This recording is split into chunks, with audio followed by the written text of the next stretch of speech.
Bakunzi ba Africa TV muraho neza, turabashuhuje kandi tubifuriza ishya n'ihirwe, ariko nanone twongera gukomeza abanyarwanda muri ibi bihe bitoroshye turimo byo kwibuka inzirakarengane zazize jenoside yakorewe abatutsi mu 1994. Kuri Africa TV rero mu by'ukuri twongeye gutekereza, turavuga ngo reka tuganire n'abakunzi bacu tugendeye ku bibazo bagiye batubaza, bakatubwira bati iki kibazo muracyumvaho iki, iki kibazo muracyumvaho iki. Ariko mbere yuko dusubiza ibyo bibazo, reka tubanze twiragize Imana. Tumara kwiragiza Imana no tubone gukomeza n'ikiganiro cyacu. Data wa twese uri mu ijuru, turagushimye, tugushimiye kuri Imana nziza, kandi tugushimiye uko wagiye uturinda, tugushimiye. Bakunzi ba Africa TV muraho neza, turabashuhuje kandi tubifuriza ishya n'ihirwe, ariko nanone twongera gukomeza abanyarwanda muri ibi bihe bitoroshye turimo byo kwibuka inzirakarengane zazize jenoside yakorewe abatutsi mu 1994. Kuri Africa TV rero mu by'ukuri twongeye gutekereza, turavuga ngo reka tuganire n'abakunzi bacu tugendeye ku bibazo bagiye batubaza, bakatubwira bati iki kibazo muracyumvaho iki, iki kibazo muracyumvaho iki. Ariko mbere yuko dusubiza ibyo bibazo, reka tubanze twiragize Imana. Tumara kwiragiza Imana no tubone gukomeza n'ikiganiro cyacu. Data wa twese uri mu ijuru, turagushimye, tugushimiye kuri Imana nziza, kandi tugushimiye uko wagiye uturinda, tugushimiye ko warinze abanyarwanda, ndetse mwa Imana ikomeye komeza no kuturinda mu bihe bitandukanye. Komeza kubana natwe rero no muri aka kanya k'iyi studio tujemo, tuje gukora iki kiganiro, dufashe abazacyumva kizabagirira umumaro. Mu izina rya Yesu tubisabye, amen, amen. Abakunzi ba Africa TV, nk'uko dukunda tuganira ku bijyanye n'ubukungu. Nino minsi rero turimo turaganira ku bukungu koranabuhanga, dushimira abakomeje kugenda baduha ibitekerezo byabo, bakatubwira bati mu by'ukuri ibiganiro mutugezaho ni mukosora ibi ngibi, ariko ibiganiro biranadufasha. Ubukungu ni ikintu cyiza cyane kandi utabona aho uhungira. Uko umuntu akenera kurya ni nako akenera no kwambara. Rero no mu iterambere buriya ubukungu n'imitekerereze ya muntu ni ibintu bibiri bigendana. Uyu munsi rero twashatse kugira tuganire ngaruke gatoya ku kintu kijyanye n'aya mafaranga koranabuhanga. Arabagiye bambwira bati amafaranga ese waduha mu by'ukuri ncamake, ariko reka tubanze turebe mu by'ukuri kumayininga niki. Kumayininga ese hamayininga nde, umayininga bagambira iki? Kumayininga ni akazi, nk'uko umuntu azinduka agafata isuka akajya guhinga, no kumayininga no mu buryo bw'ikoranabuhanga nabyo ni akazi. Niba rero mayininga uri ku kazi, mwene data, ni akazi urimo gukora, kuko urimo urishakira ubutunzi.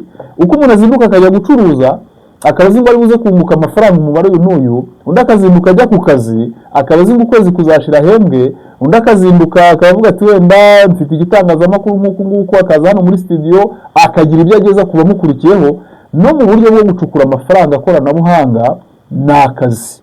Rero niba umayininga ukaba uzi ko buri munsi umayininga, ako ni akazi uriho, nubwo waba utabizi mu buryo bw'ikoranabuhanga hari icyo urimo kwinjiza. Reka rero tugaruke gatoya. Ndashatse kugira ngo bakorere icyegeranyo cy'amakoini amwe n'amwe yatangiye kera, uyu munsi wa none arimo kwinjiriza abantu agatubutse. None nze kuza kugera na yandi maze iminsi mbabwiraho. Negeranyije koini eshatu. Koini ya mbere ni yitwa Monero XMR. Iyi ni koini uyu munsi wa none kuyimayininga biremera. Ariko noneho abakunzi ba Africa TV, baba bari mu Rwanda, baba bari muri Afrika, i Burayi n'ahandi hatandukanye, ndagira ngo mumenye ngiki. Kugira ngo iyi Monero XMR ubashe kuyibona, uyu munsi birasaba ko wishyura amadolari. Ikiguzi cyayo kiri hagati kugira ngo ubashe kwinjira mu kumayininga, ubone rero wabasha kujya muri dashboard ubone wallet, ni amadolari wagira ni make, ni menshi cyane. Tega amatwi wumve. Ni amadolari 320, ndetse akaba yazamuka akagera ku madolari 370. ayo mafaranga rero uyashyize mu manyarwanda bavandimwe, urumva ko ni amafaranga menshi. Rero kugira ngo ubashe kuyimayininga byibuze winjire muri coin market ya Monero X ariyo yitwa XMR, ni ukwishyura hagati y'aya madolari ukabasha gutangira kuyimayininga. Iyo iramayiningwa kuri CPU, ubwo ni ukuvuga kuri machine. Iyi rero baranavuga ngo ni nayo isa n'iri nziza ku bantu bashobora kuba batangira urugendo rwo kumayininga, ubwo abandi bamayininga izicuruzwa. Hari yitwa Litecoin. Litecoin nayo n'indi coin iri online, iri tradable. Iyo nayo igiciro cyayo ihagaze uyu munsi wa none. Ni ukuvuga ngo kugira ngo ubashe kuyimayininga ube wayitunga, bisaba ko ufite byibuze amadolari, ngiye kukubwira nayo atari make. Kuba utunze ayo madolari, niba uyafite uze wigurire, ujye online, ujye kuri Binance n'ahandi wazisangaho, ube wayigura utangire kumayininga. Nayo rero kugira ngo ubashe gutangira kuyimayininga, ugire mbese wemererwe kuyimayininga Litecoin, ni amadolari 70 ndetse kugenda ukagera ku madolari 100. Ubwo ni uvana hagati y'ibihumbi 120 n'ibihumbi 150. Ayo rero nayo iramayiningwa. Noneho hari n'iyitwa Bitcoin, nayo ndaza kuza kuyigarukaho. Iyi Bitcoin ubu nayo kugira ngo ube wabasha kuyimayininga bavandimwe, nuko byibuze uba ufite amadolari 88 ndetse n'ibihumbi 100. Urumva rero ushyize mu manyarwanda nta mafaranga menshi cyane. Iyi Bitcoin rero ni nayo twavuga iri hejuru. Mbahaye rero urugero rw'izi coin 3 nizo nashatse kugira ngo tuganireho, kuko hari ikiganiro duheruka gukora twavuze ngo kumayininga Pi bizahagarara isigare, kuyimayininga ku buntu bizahagarara isigare icuruzwa, iyo kuyimayininga utanze ikiguzi kinini cyane. Nizi rero nuko rero nagira ngo ntange urugero rw'izi coins 3. Uburyo hari n'izindi ziri munsi usanga ziri ku biciro biri hasi, ariko zamaze kujya ku ma exchanges atandukanye. Reka rero noneho nashatse kugira ngo nkore ikiganiro kuri Bitcoin, ngarutse kuri ano mateka ya coins ziba ziri online, abantu bashobora kujyamo bakaba babona amafaranga bakoresheje uburyo bwa online. Bitcoin yatangiye 2008.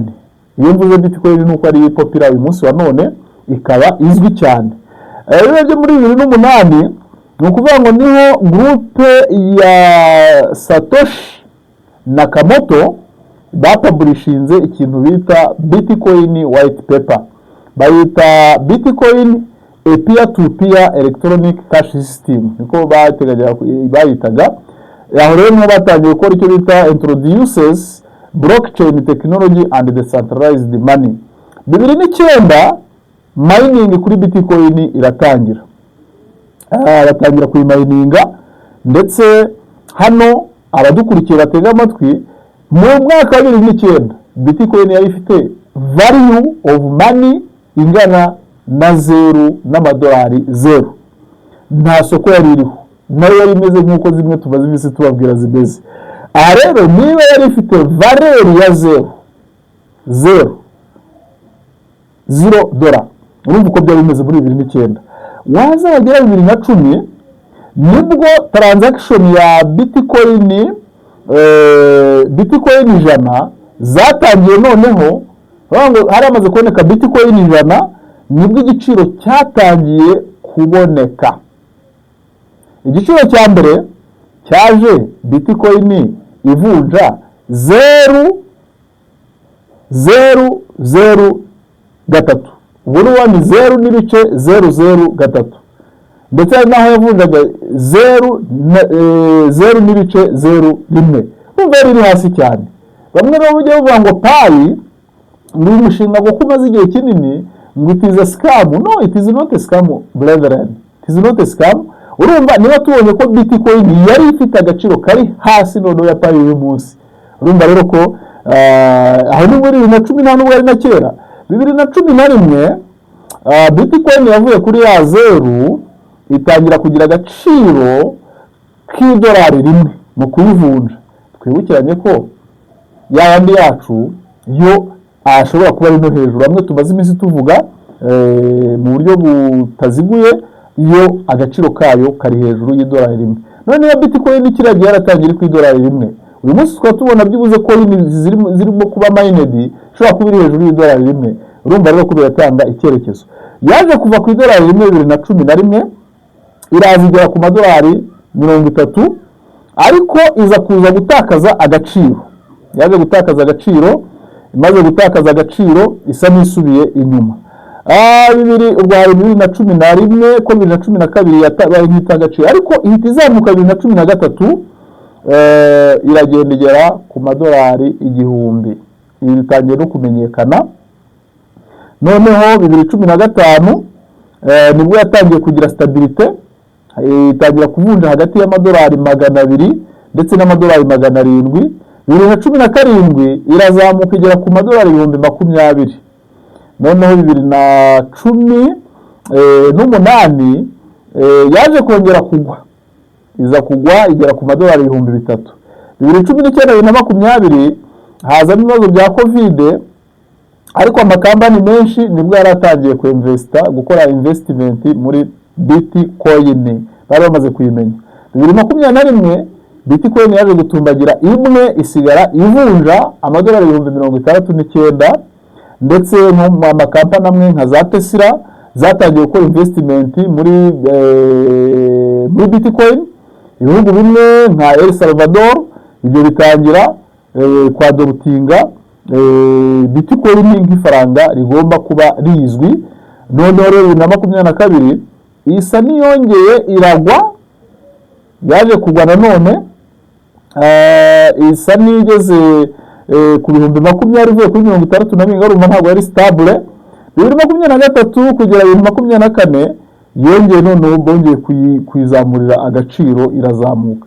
25 rero kugera na 26 ubwo ni imyaka 2 ishize, Bitcoin iba ihagaze ku madolari hagati y'amadolari 70,000 n'amadolari 100,000. Uyu munsi wa none iyo urebye Bitcoin ahantu ihagaze, usanga ihagaze ahantu hashimishije cyane, cyangwa se harimo amafaranga menshi cyane. Noneho ndashaka kugira ndambure tujye mu mateka neza. Kuva muri urwo rugendo rw'2009 ukaza ukagera 2026 kuri Bitcoin bihagaze bite? Ese aya mafaranga agenda ivunja ite? Icyegeranyo dufite kitwereka ko mu mwaka wa 2009 kugera 2010 aribwo Bitcoin yabaye nk'ibayeho, kuko ndababwiye ko nigeze kubabwira ntangira ko iyi yakozwe na Satoshi Nakamoto n'Abayapani, kandi none 008. Aha rero ni ukuvuga ngo ibi ngibi byerekana ko 2010 yaje kuva kuri 00 iragenda igera kuri 0.3. Bavandimwe, urumva buriya ngo nta mwana uvuka ngo ahita akura yuzura ingobyi. Ibi rero byerekana iki? Byerekana ko ubukungu uko bugenda buzamuka, cyangwa se uko ikintu kibayeho kiba gifite na evolution cyangwa se evolution. Ari bavuga ngo ku kinyamakuru no kuri ikinyamakuru cyo mu Bwongereza cyitwa The Guardian niho twavanye ino nkuru.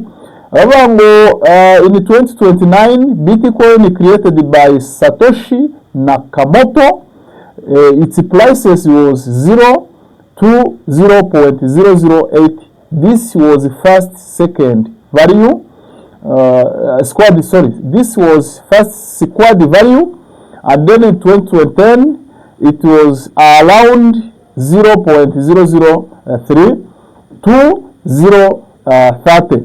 It was basically worthless and used only by few tech enthusiasts.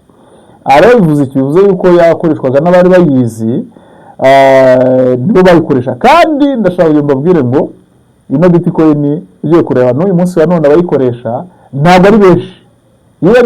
Abafite payi nibo benshi kurenza abafite Bitcoin. Nabyo turaza kubona impamvu. Ni 2011 first boom and crash. Early 2011 Bitcoin its value was $1. Then in mid 2011 the value of Bitcoin was 31 USDs. End of 2011, it was crashed up to 2 USDs, cyangwa amadolari abiri. First proof it could rise fast but also crash hard. Ruvuga ngo yarazamutse itanga icyizere ariko ihita itakaza agaciro cyane iva ku madolari 30 igera ku madolari abiri. Iyo rero hari abantu batari babizi wenda ko aya mateka kuri Bitcoin yagiye abaho. Muri 2012 cyangwa se 2012 up to 2013 growth and first big bubble. In 2012 around 5 to 13 US dollar. Then in April 2013 it was rising to 100 USDs. Urumva yarigeze ku madolari 100. Ndetse muri December muri 2013 iragenda igera ku madolari 1000 narenzaho agaciro kayo. Rero ni kuvuga ngo it became globally known for the first time. Hano abantu batangiye kumenya Bitcoin cyane muri 2013. Urwo rugendo yari yatangiye. Twaza twagera 2014-2015 yongeye kugwa iva kuri ya madolari twabonye 1000 iragenda igera ku madolari 300 ndetse isa nitinzemo hagati ya 300 na 500. Abenshi rero bari batangiye gutekereza ngo Bitcoin, many thought Bitcoin was dead. They started thinking that it is a failing project, but it was not a failing project. Mu 2016 kugera 2017 massive bull run. Uvuga ngo yaje kongera gusa nizamutse isigara iri hagati y'amadolari 430 n'amadolari. Twibukiranye ko it was a mined coin or cryptocurrency that was being mined. Iza rero hagati y'amadolari 430 kugera kuri 970 itangira no kugera ku gihumbi mu kwa 12 2017 Bitcoin yari ku madolari 1019. Nduvuga amadolari ujye ushyira mu manyarwanda kube n'igihumbi na 400 na wumve ako kayabo k'amafaranga. Rero yari yongeye kumenyekana none 2018 kugera 2019 yongeye kwikubita hasi. Umva urugendo ifaranga rigenda rigira. Aha rero umayininga payi uyu munsi akavuga ati no amafaranga tuzayavana he. Reka da ndakubwiye ngo nkuko natagiye bivuga niba umayininga nakazi uriho kandi k'igihe kirekire kuko ndimo ndakompara ibyo abantu bagenda batubwira ariko ngenda mbereka n'ukuri kuri rifaranga rya Bitcoin ko ryagiye rizamuka nuko ryagendaga rimanuka turaza kugera n'uyu munsi uko rihagaze. Bakunzi rero ba Africa TV 2019 Bitcoin yaje kongera kwirikavaringa iragenda igera ku 7,000 by'amadolari imwe ndetse ikagenda umwe yagiye kuri 7,800 igiciro kinini yari ku 12,000 by'amadolari. 2020 kugera 2021 Bitcoin yari hagati y'7,000 by'amadolari. Mu kwa kane kwa 2021 Bitcoin yavunjaga 60,000 by'amadolari. Ubwo no kubura sanga miliyoni zirimo z'amanyarwanda. Wagera muri November yari mu kwa 11 yari igeze ku 67,000 by'amadolari. 2022-2023 yabaye nk'iyongereragwa muri 2022 yigera ku 20,000 by'amadolari ndetse nyuma nanone za kongera kuzamukaho gato 2023 igera ku bihumbi hagati ya 20 na 30. Noneho 2024 yahise igaragara ko ari faranga ryihagazeho.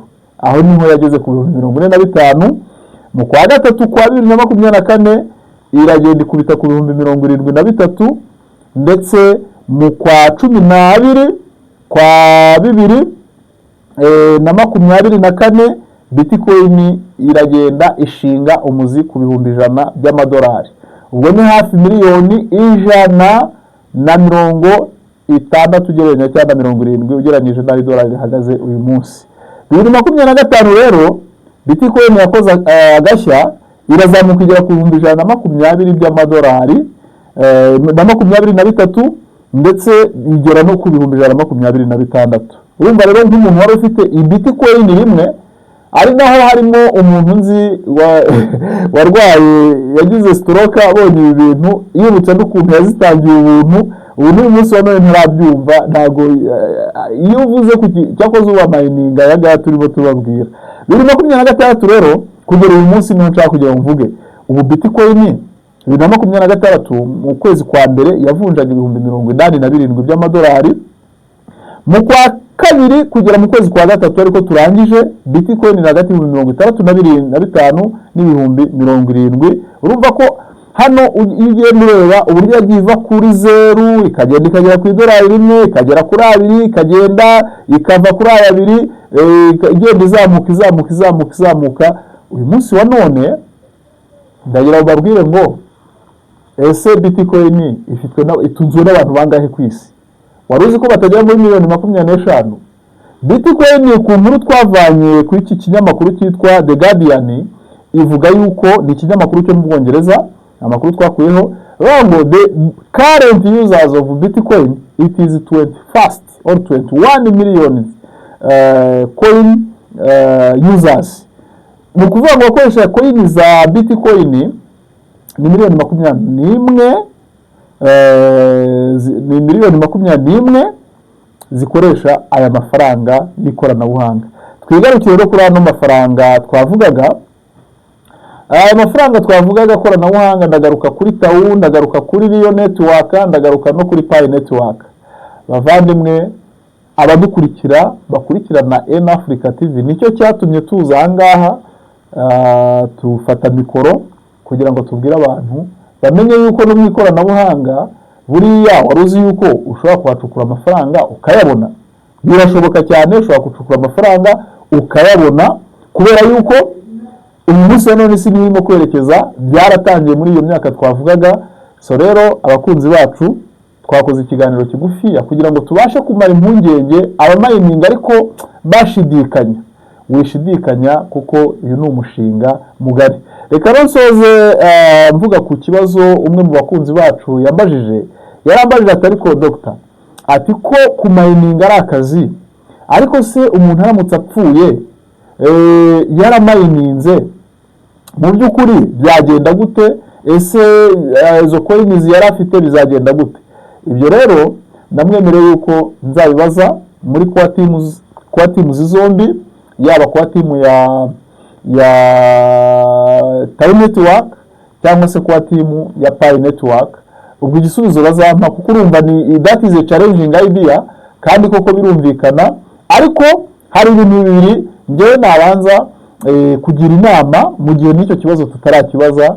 Ari cyo navuga. Icya mbere navuga ngo niba mining wihisha password yawe, shaka umuntu wizeye muri famiye uvamo abazi izo password zawe kugira ngo nunagira n'ikibazo byuze ubwo butunzi ufite ntibuzabe imfabusa. Icyo ni kimwe.